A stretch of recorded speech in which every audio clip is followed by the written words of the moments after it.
Welcome to the initial setup video of the Quark-Elec A053T portable Class B AIS transponder.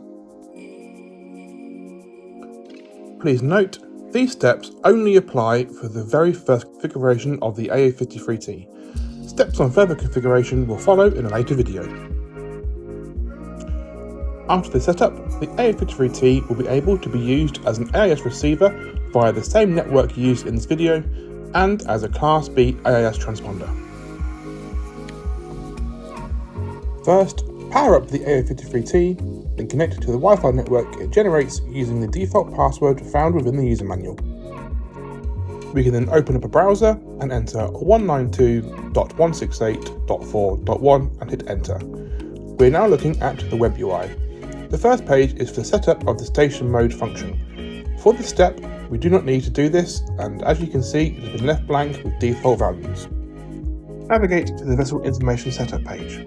After entering the page for the first time, a message will appear stating that initial configuration does not require verification.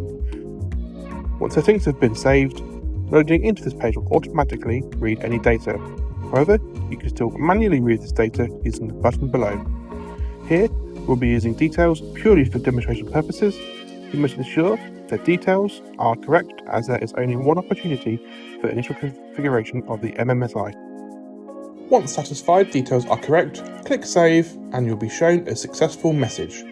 We can then go back to the Wi-Fi screen and back again to read the data to ensure it has saved correctly. We will be able to confirm the unit is transmitting by observing the onboard LEDs. Initially, the GPS and TX LED will flash blue while it obtains a GPS fix. Once a fix has been achieved, the LED will be a solid blue.